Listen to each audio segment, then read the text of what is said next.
ముందుగా మీ అందరికీ నమస్కారం. ఫస్ట్ ఆఫ్ ఆల్ ప్రెస్ మీరందరూ రాసేవాళ్ళ ప్రింట్ మీడియా ఎలక్ట్రానిక్ ప్రింట్, ముందుగా మీ అందరిని ఒకటి అడుగుతా, అది నా గురించి మీరు చేయాలి.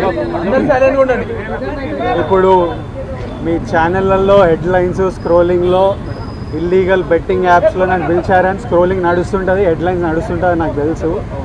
కానీ ఫస్ట్ దాన్ని గేమింగ్ యాప్స్ క్లారిఫికేషన్ గురించి విజయ్ దేవరకొండని పిలిచారు అని ఫస్ట్ ఆ హెడ్లైన్ మీరు నా గురించి మార్చాలి.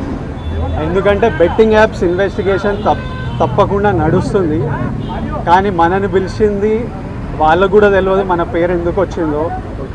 బట్ మన పేరు వచ్చినందుకు వాళ్ళు వెరిఫికేషన్ చేసుకొని వాళ్ళు డెలిజెన్స్ తీసుకోవాలి. మనం చేసింది గేమింగ్ యాప్స్కి ఎండోర్స్మెంట్. గేమింగ్ యాప్కి బెట్టింగ్ యాప్కి అసలు సంబంధమే లేదు. గేమింగ్ యాప్స్ అనేటివి completely legal, recognised by the government, licensed as a business. వాళ్ళకి జిఎస్టీలు, టీడీఎస్లు, కంపెనీలు, it's fully registered, recognised by supreme court and various state governments. అది గేమింగ్ యాప్. అటువంటిది A23.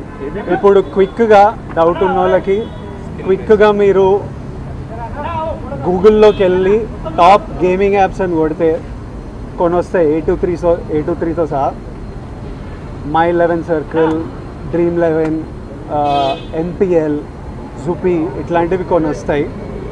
ఇవన్నీ రిజిస్టర్డ్ గేమింగ్ యాప్స్. ఇవన్నీ మన ఇండియన్ క్రికెట్ టీమ్కి స్పాన్సర్, మన ఇండియన్ ఒలింపిక్స్ టీమ్కి స్పాన్సర్, మన ఇండియా ఉమెన్స్ క్రికెట్ టీమ్కి స్పాన్సర్, ఐపీఎల్కి, ఎన్పిఎల్ ఒకదానికి అఫీషియల్ స్పాన్సరు, వేరియస్ కబడ్డీ లీగ్కి, వాలీబాల్ లీగ్కి అన్నిటికీ వీళ్ళు స్పాన్సర్ చేస్తారు. ఎందుకంటే these are completely legal entities.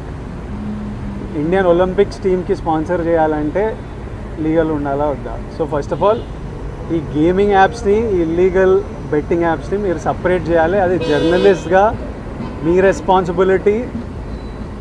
నా మీద మీకు ఆ రెస్పాన్సిబిలిటీ ఉండాలని కోరుకున్నా. కానీ మన పేరు వచ్చింది కాబట్టి కొన్ని క్లారిఫికేషన్స్ అడిగారు. ఆ clarification account details, transaction details ఏంటి, ఆ కంపెనీ, అవన్నీ పంపించేసినాము. ఇంతటితో సమాప్తం. Thank you.